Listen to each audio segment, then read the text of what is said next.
Muy bien, no cabe duda, damas y caballeros, que la historia humana ha sido marcada por guerras.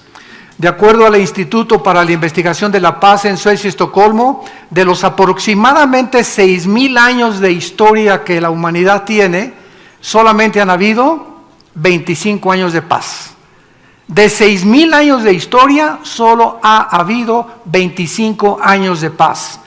Violencia, destrucción, terrorismo, golpes de Estado, muertes, etcétera, etcétera. Solamente en el siglo XX hubo más de 125 millones de personas muertas debido a 2 guerras mundiales y a diferentes ideologías que tuvieron como raíz el ateísmo precisamente. Actualmente hemos llegado al siglo XXI y podemos preguntarnos qué cerca estamos realmente del final de los tiempos. ¿Nos encontramos viviendo en la última generación? ¿Tiene el ser humano acaso algo más en el futuro a través de lo cual podemos nosotros proyectarnos? ¿Tenemos una esperanza de cambiar las condiciones tan lastimeras y tan patéticas en las que el globo terráqueo se encuentra? Donde ya el aire, la comida, las bebidas, el agua, todo está completamente contaminado, donde la degradación moral ha llegado a límites estratosféricos. ¿Hay alguna esperanza para el mundo? ¿Podrá la humanidad cambiar? ¿O será realmente, sin que nos demos cuenta que esto es lo peor de todo, que nos estamos autodestruyendo? La autodestrucción del ser humano es imperceptible por la mayor parte de los seres humanos. Y a muchos les ha sucedido lo que le sucede al famoso experimento de las ranas. Tú tomas una rana hoy en la noche y llévala a tu casa, agarra una olla de agua y la pones en la estufa y pones a calentar el agua. Y mete ahí la ranita. Desde luego que esa olla la vas a tirar después, ¿verdad? Y prende la temperatura del agua y el agua va a comenzar a hervir y la rana se adapta a su sangre a la temperatura del agua y no se sale del agua, no brinca, se muere hervida. Y así es como está actualmente la moral en el mundo. Nos estamos acostumbrando y estamos tolerando todo, a que todo es normal. Que ya el homosexualismo es normal, que los matrimonios gays son normal, las películas que vemos, la violencia, el terrorismo, ya estamos adaptándonos a un mundo donde este libro que nos dejó Dios nos dice que no es nada normal, sino que estamos al punto de nuestra propia autodestrucción. Vamos a hacer a continuación un análisis geopolítico, tecnológico, científico y filosófico del siglo XX para poder descubrir los increíbles avances de la tecnología que alcanzó el siglo XX, los descubrimientos científicos jamás antes vistos, las naciones profetizadas en la Biblia, que son actualmente los que están tomando el protagonismo en el Medio Oriente, en Europa y en América, y que son las naciones que la Biblia hace más de 2,600 años, a través de los profetas hebreos, determinaron que ocuparían el último punto de protagonismo antes que Jesucristo regresara a este mundo. Vamos a ver a continuación también, ¿verdad?, que las filosofías que han envenenado a la humanidad en los últimos años se encuentran principalmente en las universidades, donde tus hijos y mis hijos están educándose o han recibido su educación. Y a través de este análisis que a continuación haremos, vamos a encontrar la raíz de los problemas humanos, la razón del por qué se encuentra el globo terráqueo y las sociedades como se encuentran, las condiciones en que se encuentran y por qué el mundo está siendo azotado de una forma increíble, donde los climas han cambiado, donde ya hay frío, debe haber calor, debe haber frío, y donde es una erupción completa de antagonismo en contra de todo lo que es la ecología y la depravación moral que amenaza principalmente a nuestra sociedad. Vamos a ver primero el siglo XX y vamos después a terminar con el siglo XXI para ver en dónde nos encontramos. En el siglo XX, la Biblia profetizó hace 2,600 años. Los que tengan su Biblia la pueden abrir en el libro de Daniel, capítulo 12, versículo 4. Estoy leyendo un libro que fue escrito hace 2600 años, damas y caballeros, por un profeta llamado Daniel, que vivió bajo dos imperios. El famoso imperio babilónico del rey Nabucodonosor en el año 583 a.C. y en el imperio de los medos persas bajo el rey Darío. Posteriormente, los griegos conquistaron a los medos persas, los medos persas conquistaron a Babilonia y los romanos conquistaron a los griegos. Vemos que de una forma impresionante la Biblia nos delinea a través de este libro de Daniel el orden cronológico en que los gobiernos del mundo iban a sucederse uno tras otro, tal como la historia lo confirma. Y en este capítulo 12 de Daniel, versículo 4, Dios le dice a Daniel, cierra las palabras que a continuación le va a dictar un ángel, y sella el libro hasta el tiempo del fin. Lo que te voy a decir, Daniel, hace 2400 años, van a pasar 2400 años o 2600 años y nadie las va a entender. Porque las palabras o la profecía, este misterio escondido que te voy a revelar, no se va a entender hasta cuando la humanidad llegue al final de la historia. ¿Y qué cosa es lo que Dios le revela a Daniel? Que en los últimos tiempos el conocimiento iba a aumentar, la ciencia aumentará. Damas y caballeros, es increíble que hasta el siglo XX brincamos del burro al motor de gasolina. Es increíble que hasta 1903 los primeros norteamericanos hermanos Wright hacen la primera tentativa de volar. 1904-1905 Henry Ford saca a la venta el modelo T que corría 25 kilómetros por hora. 1929 Alejandro Fleming descubre la penicilina. 1945 los doctores Enrico Fermi y Oppenheimer, alemán e italiano respectivamente, comienzan a bombardear el uranio 235 para producir la famosa fisión nuclear, produciendo por primera vez la primera bomba atómica, que fueron soltadas 2 de ellas en el mes de agosto del 45 en Hiroshima y Nagasaki, puertos japoneses, con más de 150,000 japoneses muertos. 1956-57 se lanza la primera plataforma espacial. 1969 el hombre llega a la luna. 1970 el internet y los iPhones comienzan a prevalecer en el mundo entero, haciendo un mundo impresionantemente comunicado, donde el internet ha abarcado tal condición que ya nadie puede vivir sin su iPhone. Por ejemplo, yo conozco personas que se les olvidó el iPhone y entran en un estado de estrés en 2 horas que no tienen el iPhone. Es increíble la condición en la que el mundo se encuentra, adicta a la tecnología del siglo XX. Pero sin embargo, a pesar de todos estos descubrimientos en el siglo XX, tan impresionantes que hubo, y la tecnología tan impresionante que hubo, el descubrimiento más grande del siglo XX, y además con este descubrimiento se selló el proyecto científico más grande del siglo XX, fue el proyecto que se tituló del genoma humano. Cuando en el año 2000 el presidente Clinton recibe al doctor Collins, presidente del proyecto del genoma humano, y dice: hemos llegado a descubrir el libro de la vida. ¿De qué les estoy hablando, damas y caballeros? Que en 1954, 2 médicos norteamericanos, el doctor Watson y el doctor Crick, descubren la hélice del ADN, el ácido desoxirribonucleico. ¿Qué cosa es el ADN? Bueno, en los billones de células que el cuerpo humano tiene, se encuentra un código. Esto es impresionante. Se encuentra una información escondida que determina el color de tus ojos, el color de tu piel, el color de tu pelo, tu estatura, absolutamente todo. Porque de los 23 cromosomas de mi papá y los 23 cromosomas de mi mamá se juntaron para formar el cigote en la fertilización, y todos nosotros somos la mitad de papá y la mitad de mamá en información heredada desde hace casi 6,000 años.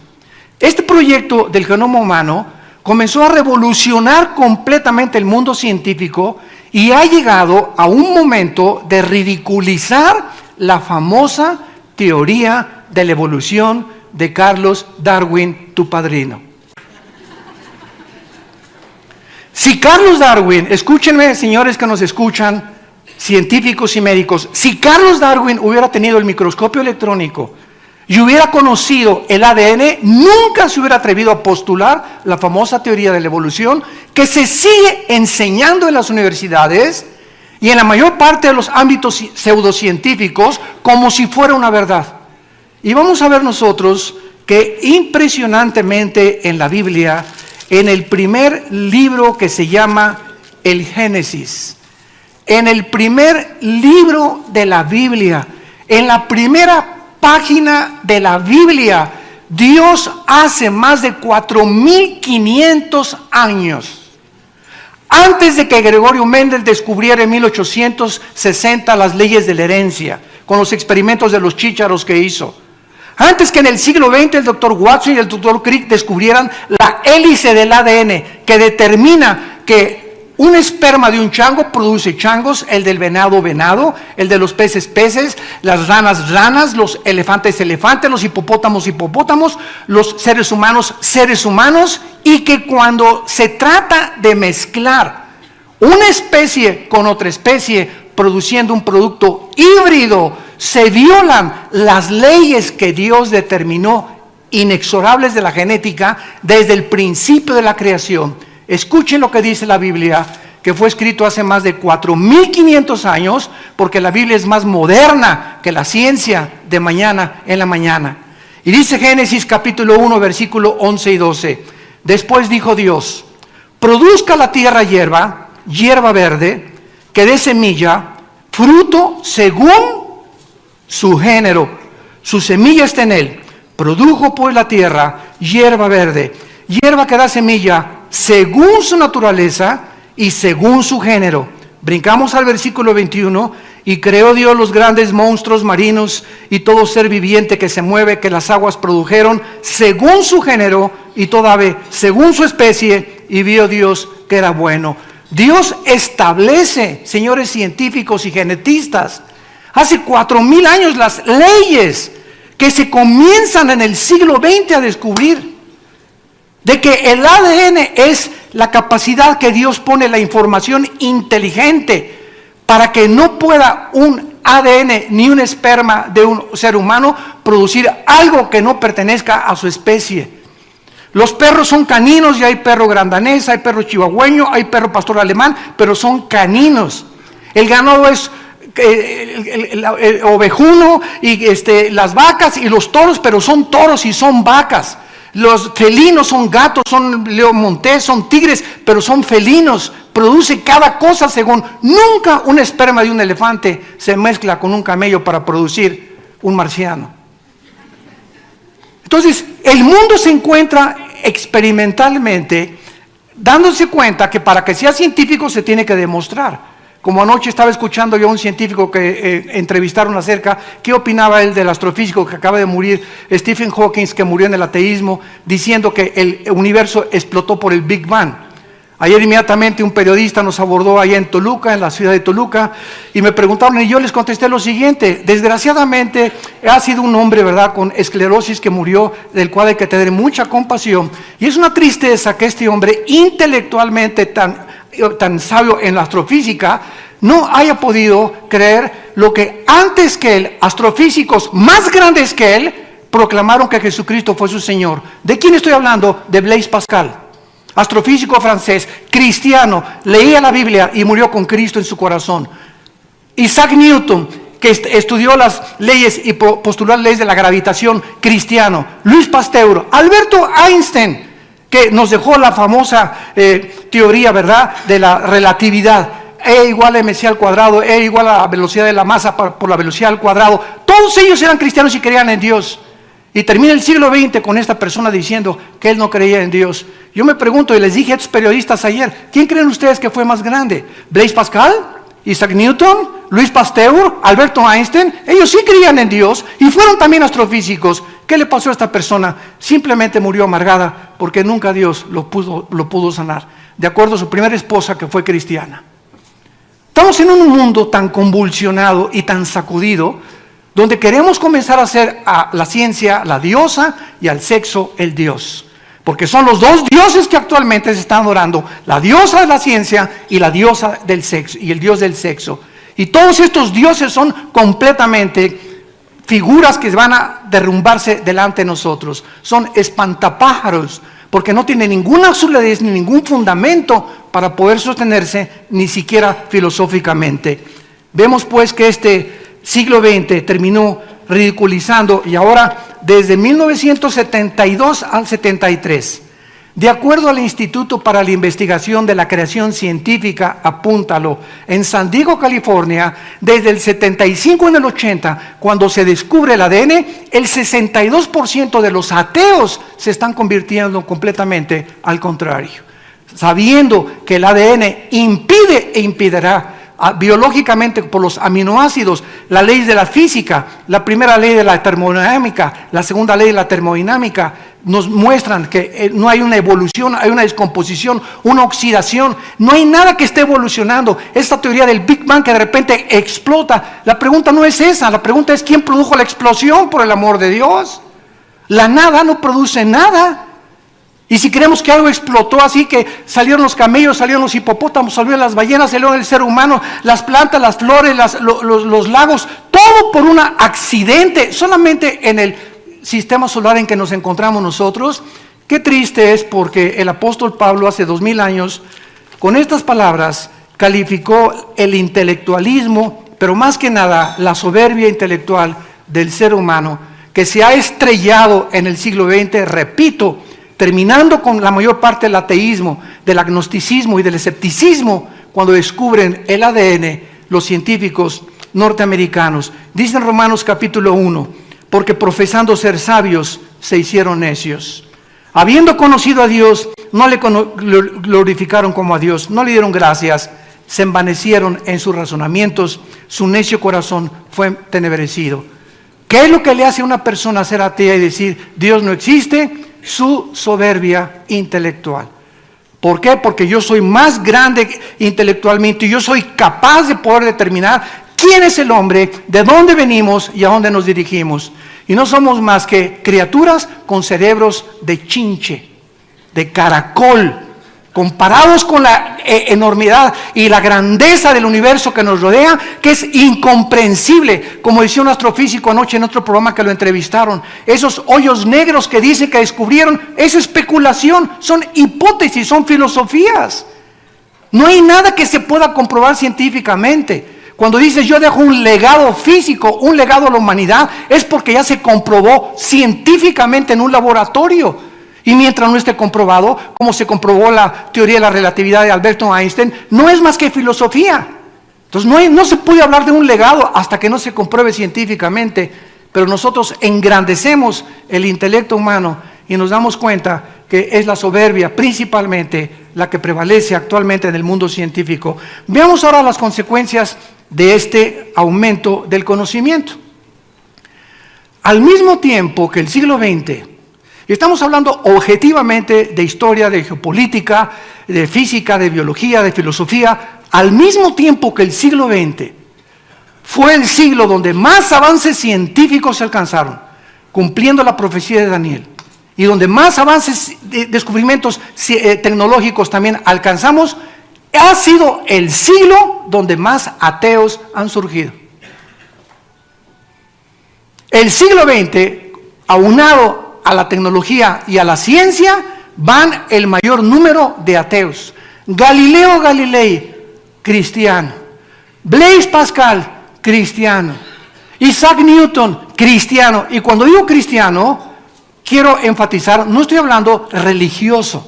Cuando digo cristiano, estoy hablando que Blaise Pascal, que Isaac Newton, lo puedes consultar en cualquier internet, en cualquier biografía de estos grandes hombres, escribieron libros confesando que Jesucristo era su Señor y Salvador, y que ellos tenían la Biblia como la base para poder vivir una vida moral de conducta con su esposa y con sus hijos. Louis Pasteur, Albert Einstein mismo se hizo famoso cuando dijo, Dios no juega con el universo a los dados. Hay algo detrás de todo esto. No podemos llegar a la conclusión que somos la obra de la nada. Cuando no hay Dios, todo se permite, decía Dostoyevsky. un sabio y filósofo ruso: si no hay Dios, no hay moral. Si no hay moral, yo no tengo por qué, no necesito un salvador. Soy igual a los animales. Vamos en este mundo, el que no tranza no avanza. Se trata de hacer dinero, pues vamos a hacer dinero. ¿Para qué le soy fiel a mi esposa si puedo tener 3 o 4 chavas más? ¿Para qué voy a ser honrado si hay que cometer fraude y hay que tener una inteligencia para poder hacer dinero de una forma fraudulenta? Pero la Biblia dice que somos agentes morales, responsables, y que Dios nos va a juzgar.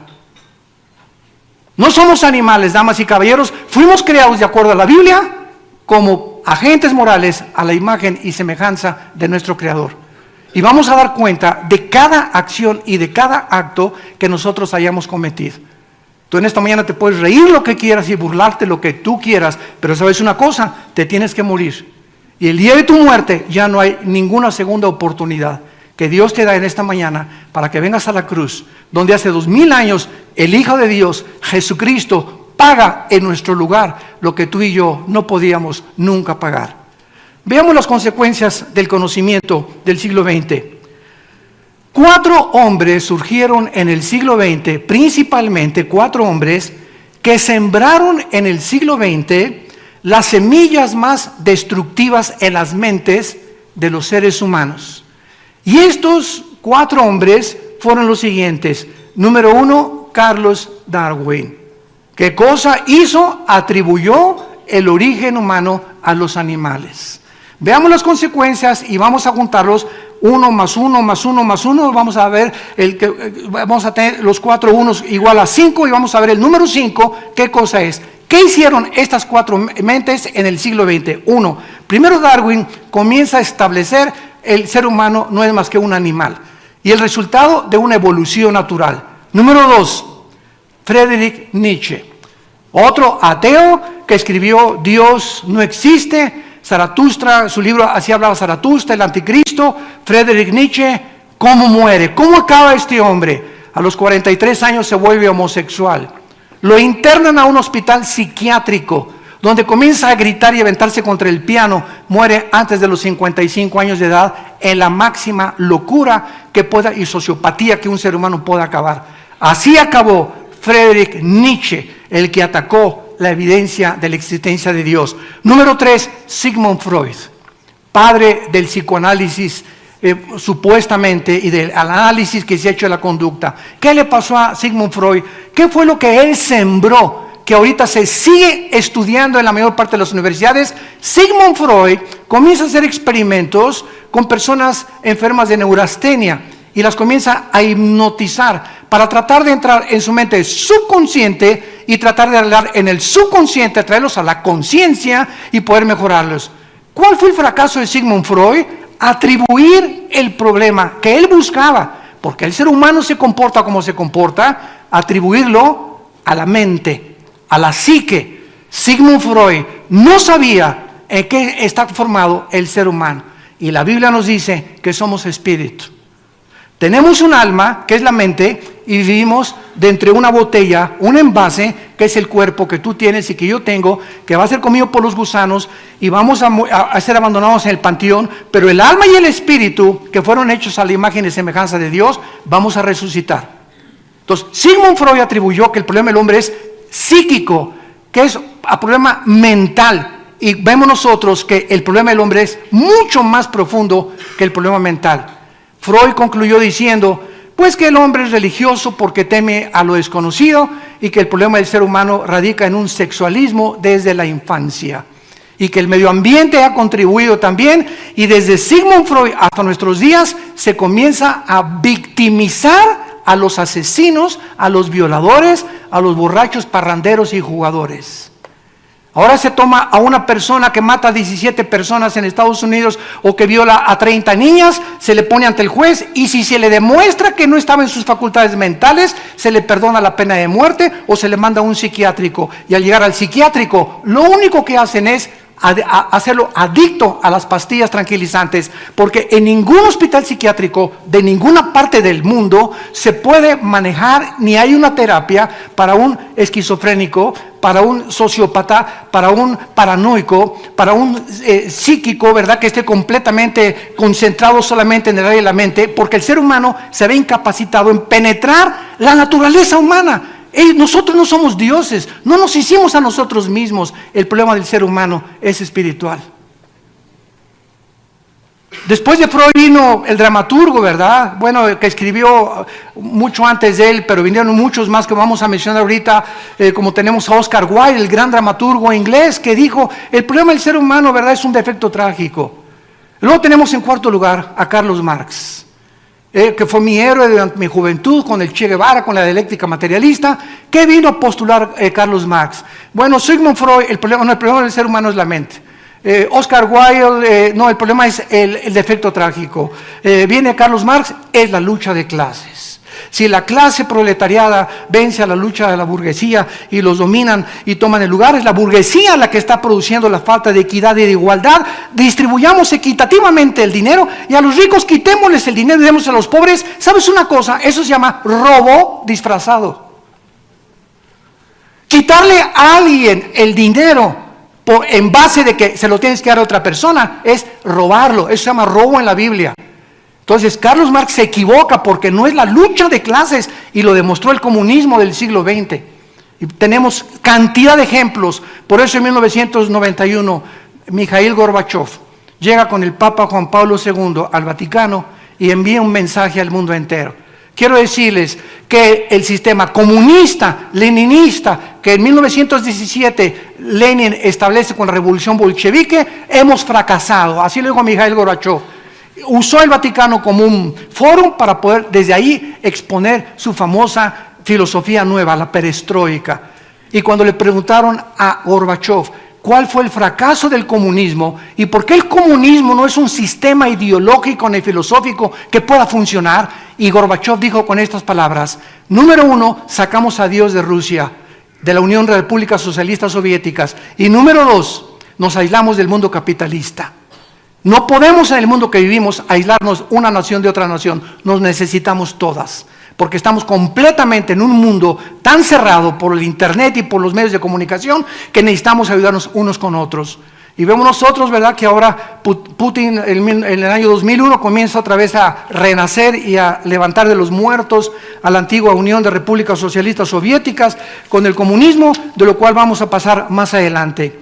Estos hombres que acabamos de mencionar, Darwin, Nietzsche, Freud y Marx, escuchen esto, dieron lugar a las siguientes filosofías: al ateísmo, al materialismo, al humanismo, al comunismo, al nazismo y al fascismo.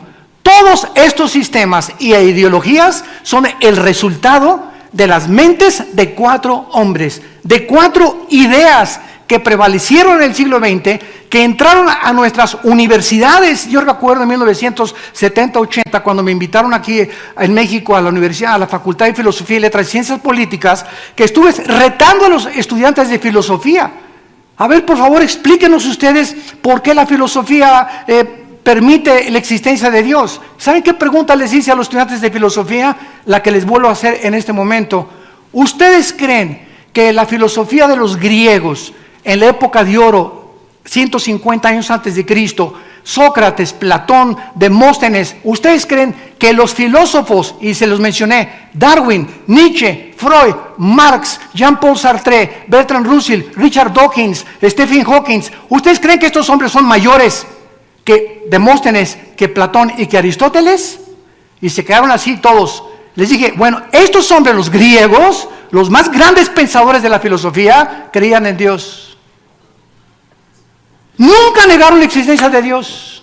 Pero llega el siglo XX, la ciencia, la tecnología ensoberbece el corazón humano y nos hace convertirnos en dioses.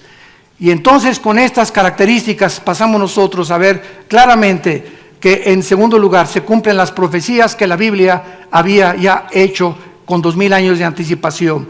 En Mateo capítulo 24, versículo del 6 al 8, Jesús dijo antes de morir, y que fue en lo que culminó el siglo XX. Dijo Jesús, capítulo 24 de Mateo, versículos 6 al 8, y dijo Jesús: oirán de guerras como señales del fin. Oirán de guerras y rumores de guerras. Miren que no se turben, porque es necesario que esto acontezca, pero aún no es el fin. Porque se levantará nación contra nación, reino contra reino, y habrá pestes, hambres, terremotos en diferentes lugares, y todo esto será el principio de los dolores. Damas y caballeros, cuando Jesucristo y sus discípulos, hace 2000 años, se acercaron con él para preguntarle, dinos, ¿qué señales nos das de que el mundo se va a acabar? ¿O qué podemos nosotros ver? ¿O qué tendencias habrá geopolíticas o filosóficas o religiosas o económicas que podamos darnos cuenta que el mundo se acerca a su fin? Lo primero que mencionó Jesucristo fue lo que hasta el siglo XX se llevó a cabo: 2 guerras mundiales. Siempre ha habido guerras.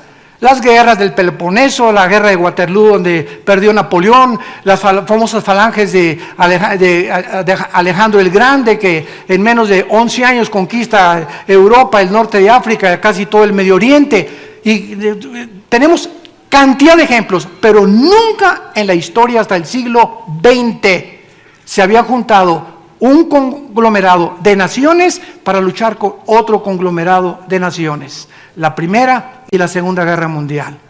En la Primera Guerra Mundial se junta y se levanta los nazis, le piden ayuda a Mussolini a Italia y le piden ayuda a los japoneses. Comienzan a invadir Polonia, Checoslovaquia, piden ayuda a Inglaterra. Inglaterra, Chamberlain se lo cree y Hitler lo engaña y se levanta un hombre llamado Winston Churchill, el único ministro que tuvo en contra todos los senadores de Londres, diciéndole que él no tenía el derecho de creer que Inglaterra iba a ser invadida.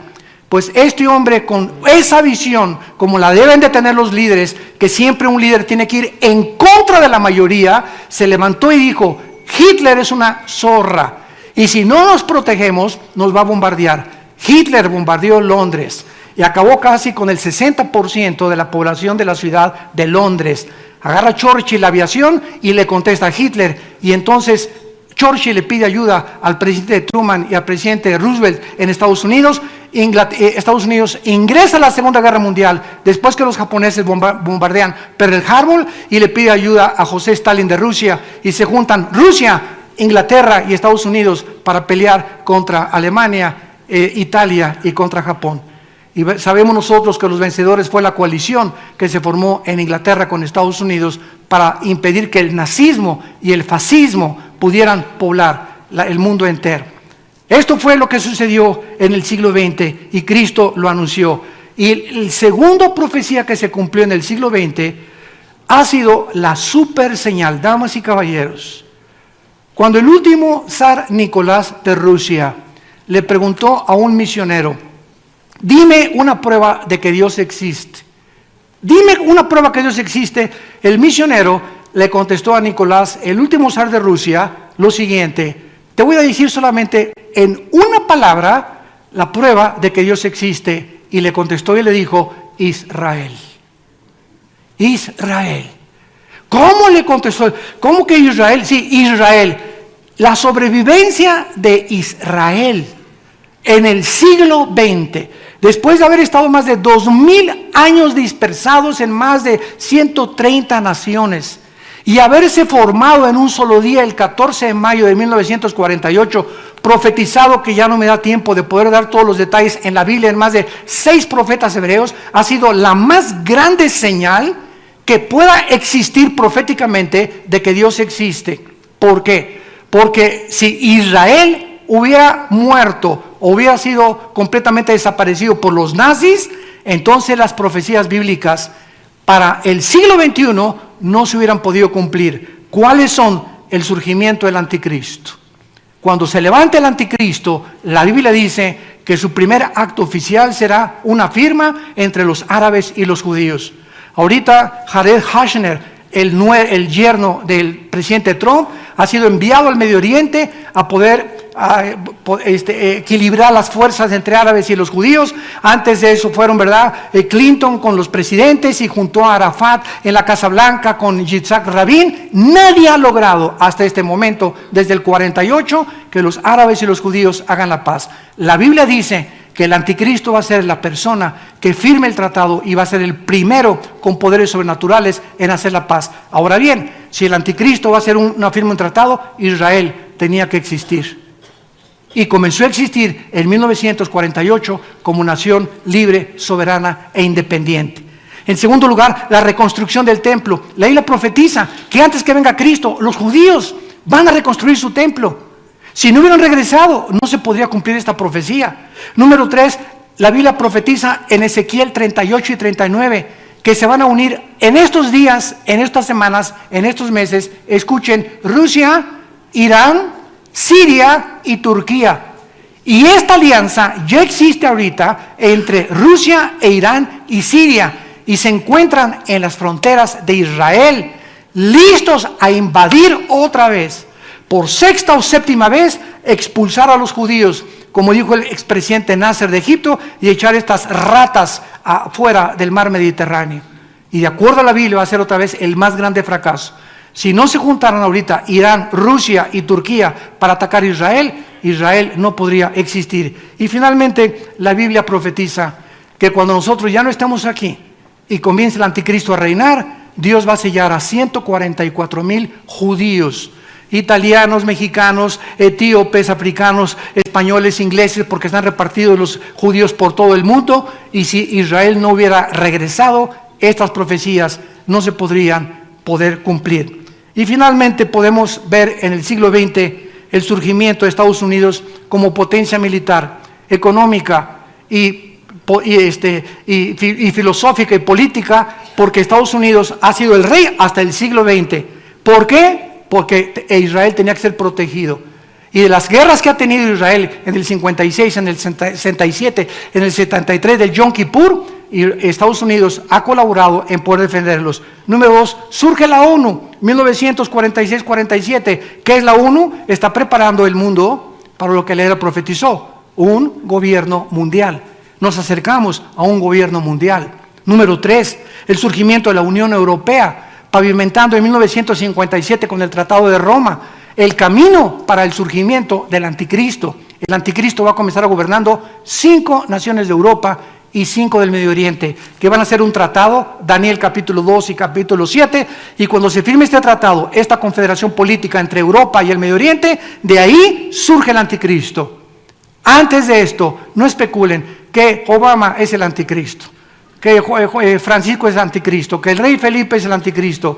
Estamos especulando hasta que no haya este tratado entre Europa y el Medio Oriente para garantizar el gas de Rusia a Europa y el petróleo al occidente. Estamos especulando, el anticristo no puede surgir. Y todo esto surgió precisamente en el siglo XX. Y terminamos con el siglo XXI y veamos ahora las características del siglo donde tú y yo estamos viviendo, habiendo sido testigos de lo que pasó geopolíticamente, filosóficamente, religiosamente e ideológicamente en el siglo XX.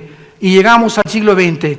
Este siglo está tocando los tambores finales.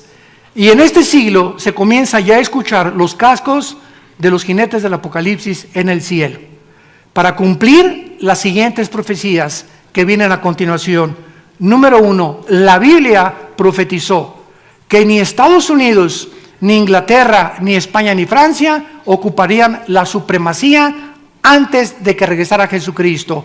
Por lo tanto, Estados Unidos, de acuerdo a la Biblia, escúcheme con atención, está próximo a desaparecer. Está próximo a sucumbir o económicamente o por ataques terroristas. Es increíble que ahorita la deuda externa de Estados Unidos sean 22 trillones de dólares. ¿Sabes tú o tienes alguna idea de lo que es $1 trillón? Para que tengas alguna idea, si te pones a contar $1 por cada minuto, en 250 años no llegas a contar $1 trillón. $1 por minuto por casi 250 años. La deuda de Estados Unidos es la más grande de cualquier nación. Y si juntáramos todos los dólares que hay en el mundo, el papel moneda, ¿saben ustedes quién tiene el 50% de ese papel moneda? La China. China tiene completamente a Estados Unidos y tiene el mango del sartén por la mano. Y por esa razón, Trump está haciendo una política, ¿verdad?, proteccionista, donde solamente Estados Unidos, y quiere por lo menos aislarse y tratar que las demás naciones no se metan con China, pero no va a poder. Ha fracasado tremendamente en esto, y esta política, ¿verdad?, de subir el 25% al acero y el 15% al aluminio, va a hundir todavía mucho más a Estados Unidos, y Estados Unidos tiene, de acuerdo a la Biblia, que desaparecer o pasar a un segundo o tercer plano para que surja Europa y el Medio Oriente como los poderes mundiales del anticristo. Número 2, el despertar de Rusia. En el año 2001 surge Putin al mando y Rusia ha comenzado su proyecto de reunificar la Unión de Repúblicas Socialistas Soviéticas, que se fragmentó en el 91 en 15 naciones diferentes, que están todas alrededor del mar Caspio. Ha comenzado invadiendo Ucrania y Crimea, quiere irse sobre Lituania y sobre Estonia Putin, para poder otra vez levantar a este gigante dormido que es Rusia, y de acuerdo a la Biblia, Rusia se va a levantar y va a tener también un intento de atacar junto con Irán y junto con Siria y Turquía a Israel para apoderarse y controlar el 65% de las reservas petroleras en el Medio Oriente. Y en penúltimo lugar tenemos el surgimiento del Islam.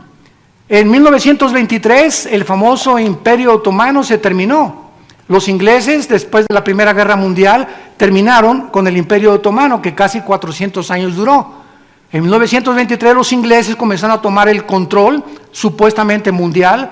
En el Medio Oriente vino el colonialismo, también Francia intervino, y en 1945 la Liga de Naciones, que era antes la ONU, le dice a los ingleses: fuera del Medio Oriente, y se reparte el Medio Oriente en las naciones que encontramos actualmente. Se reparte la Cisjordania y Transjordania, y vemos ahorita la repartición, y desde el 45 hasta nuestros días, ¿verdad?, ya no hay absolutamente nada que puedan los ingleses hacer, porque Inglaterra fue otro imperio que no se ha vuelto a levantar después de la Segunda Guerra Mundial. Pero el Islam ha comenzado otra vez a levantarse en el Medio Oriente.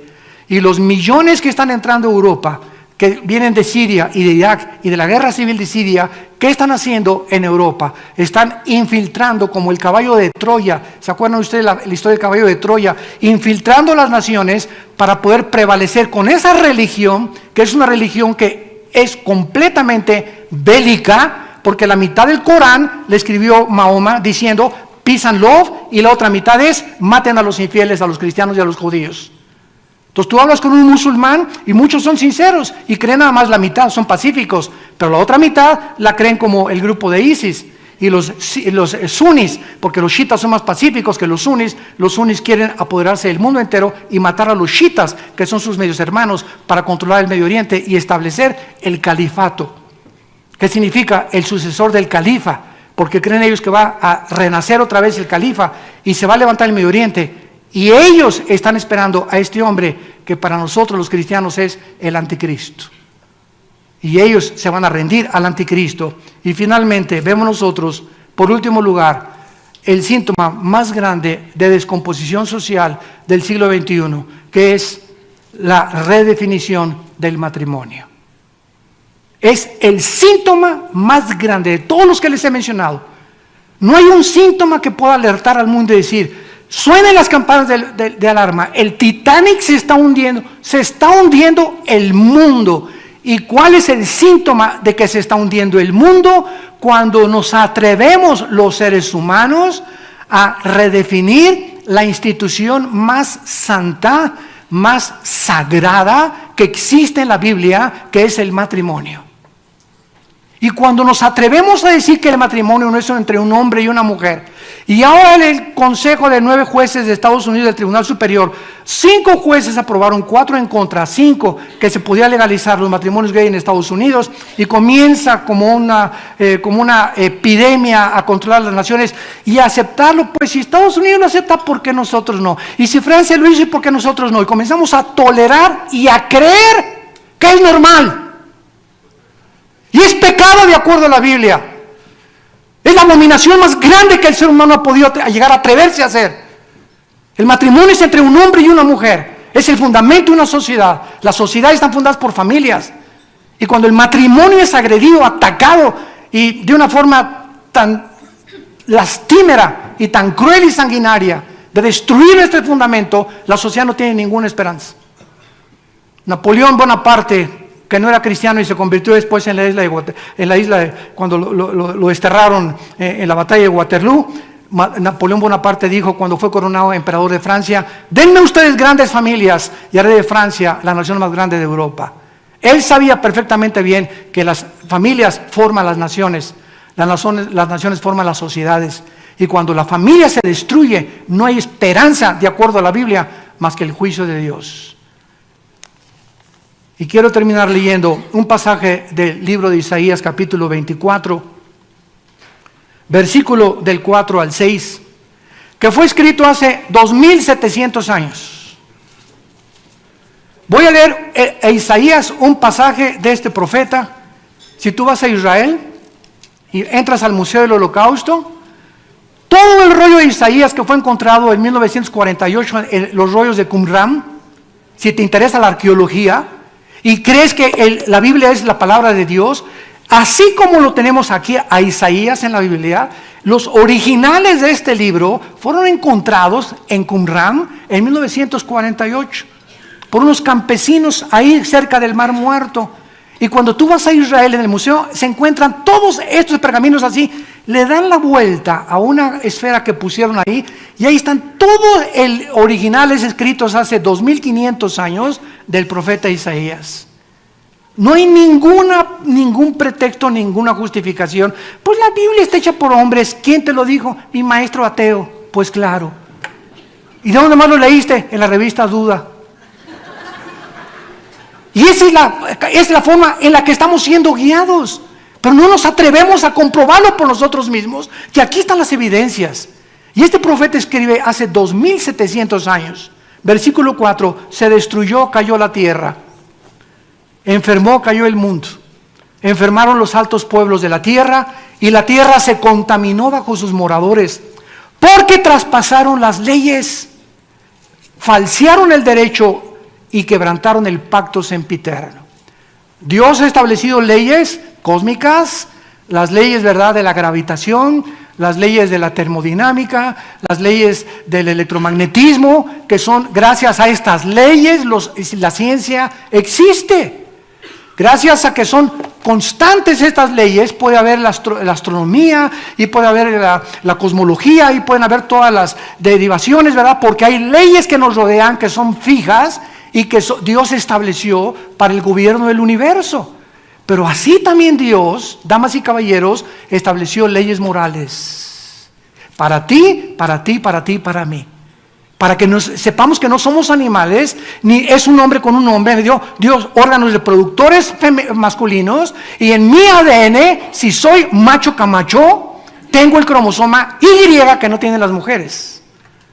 Entonces, si tú te sientes mujer y tienes el cromosoma Y, tienes un tornillo flojo aquí, porque biológicamente eres hombre. Y si tienes los dos cromosomas X, que solamente las mujeres lo tienen, eres mujer. No podemos luchar contra la misma naturaleza, dejando a un lado la Biblia. Son leyes antinatura, y vamos contra la naturaleza, y lo estamos tolerando como si fuera normal, y no es normal. ¿Cuál es el pacto sempiterno? El pacto del matrimonio. Antes de que Dios formara los gobiernos, las instituciones, la primera institución fue el matrimonio. Y cuando el matrimonio llega en el siglo XXI, nunca nos hubiéramos imaginado hace 25 años que se iba a tolerar y que iba a haber leyes para que un hombre se casara con un hombre y tuvieran y adoptaran hijos sin mamá y mujeres hijos sin papá. Nunca lo hubiéramos creído. ¿Saben ustedes que ahora en este año la ley o la organización de los pederastas se está levantando en Estados Unidos? ¿Y saben ahora cuál es? Y ahorita nos vamos a decir todos, pues así hace 25 años hubiéramos hecho esto, pero miren cómo nos vamos acostumbrando. ¿Saben lo que dijeron la organización de pederastas en Estados Unidos? Miren, a ustedes les gusta un hombre y una mujer, eso es tu gusto. A mí me gustan los hombres, a otra le gustan las puras mujeres, a nosotros nos gustan los niños. Tenemos que luchar por legalizar y luchar nuestros derechos. ¿Quién nos va a quitar? Para mí la felicidad está con un niño. Y se están organizando para llevarlo al Tribunal Superior de Justicia de Estados Unidos. Y no nos sorprendamos que al final de este año se apruebe esta ley. Hemos llegado a la depravación total del ser humano. Nos hemos autodestruido y profesando ser sabios, no nos hemos convertido más que necios. Pero el mensaje de la Biblia es el siguiente: de tal manera Dios te ama. De tal manera Dios te ama que nos dio a su Hijo Jesucristo en una cruz. Para que si tú en esta mañana crees en Él y aceptas tu condición de pecado, vengas a la cruz y le recibas como tu Señor y Salvador. Y le digas: Señor, he abortado 10 veces. Soy homosexual, soy lesbiana, soy borracho, parrandero, jugador, adicto, mujeriego, alcohólico. No importa, dice la Biblia, si tus pecados fueran como el carbón de negros, Cristo los convierte como la blanca lana con su sangre preciosa. Si hubiera la posibilidad de que alcohólicos anónimos, neuróticos anónimos, marihuanos anónimos, psicología, psiquiatría, filosofías, si hubiera la posibilidad de que medios inventados por nosotros, que somos humanos, nos pudieran cambiar, la muerte de Cristo fue un desperdicio. La Biblia dice que tuvo que morir el Hijo de Dios en una cruz para hacer posible nuestra restauración y volvernos otra vez a renacer y comenzar a portarnos normalmente de acuerdo a la norma que Dios estableció en su santa palabra. Y tú tienes en esta mañana esta oportunidad. No te salgas por esa puerta como entraste. No te estoy hablando de ninguna religión. Te estoy hablando de un hombre que se llama Jesucristo. Tú puedes ser católico e irte al infierno.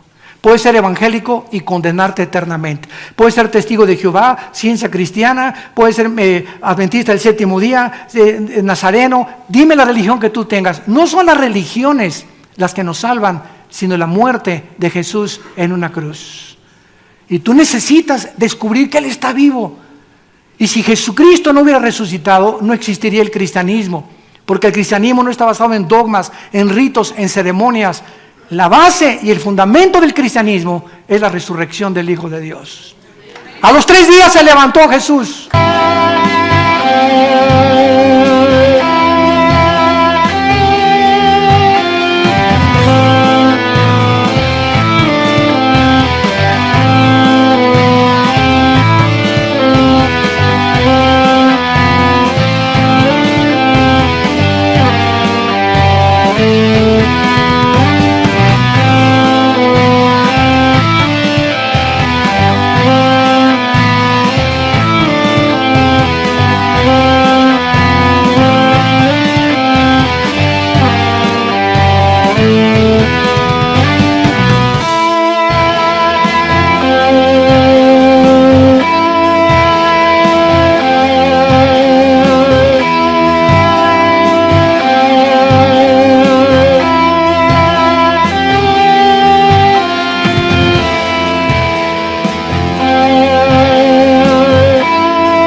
Y Él vive por los siglos de los siglos.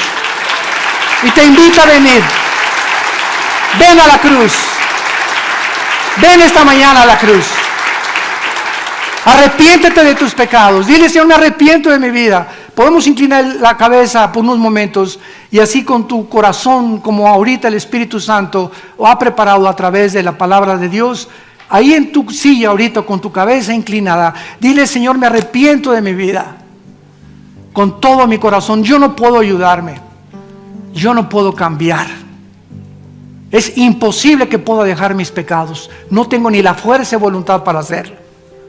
Por eso ahora creo que por esta razón de mi debilidad humana, tú tuviste que tomar mi lugar en una cruz y pagar lo que yo no podía pagar, ni con buenas obras ni con sacrificios, la salvación de mi alma. Ahora el mensaje del Evangelio de Jesucristo es: ven como estás, tal como eres de pecador. El justo muere por los injustos, el santo por los pecadores. Este es el amor de Dios. Es un regalo, es la gracia que Dios nos regala, la salvación. Así es, sin hacer nada más que en este momento creer que Él pagó en la cruz con su sangre por tus pecados y mis pecados. Una vez que tú haces eso, Él entra a tu vida de acuerdo a la Biblia. Dice la Biblia: he aquí estoy a la puerta y te estoy llamando. Ábreme tu corazón. Has probado tantas ciencias, tantas filosofías. Has ido de una botella a la otra, de una droga a la otra, de una mujer a otra mujer, de un hombre a otro hombre, de diversión en diversión, buscando y sin encontrar. Estás buscando en cisternas vacías. El mundo no tiene nada que ofrecernos más que desilusiones y frustración, porque somos pecadores, somos imperfectos, y Él quiere entrar a nuestras vidas a comenzar a reparar lo que el pecado ha hecho en nuestra condición humana. Dile: perdona mis pecados, Señor Jesús. Creo que en esa cruz tomaste mi lugar y pagaste lo que yo merecía pagar. Tu Padre te castigó en la cruz en mi lugar y te condenó en mi lugar. Te hiciste maldición en mi lugar, porque tú, que no conocías pecado, te hiciste pecado por causa de que me amas y no quieres que siga en este camino de muerte. Ahora, Señor, te pido que entres a mi corazón. Entra como mi Señor y mi Salvador, y dame ese poder que no tengo para poder cambiar mi manera de vivir, y la corta vida que me queda, vivirla para ti. En el nombre de Jesús. Amén. Gracias a Dios por este libro. Gracias a Dios por la Biblia. Gracias a Dios por la Biblia. Todos ustedes en esta mañana que por primera vez hicieron esta oración, Jesús a todos los que llamó cuando Él vivió, los llamó públicamente. No hay cristianos de la secreta. No hay de que pues soy cristiano pero no quiero que nadie sepa. Porque dijo Jesús: el que se avergüence de mis palabras, yo me avergonzaré también de él. Él no tuvo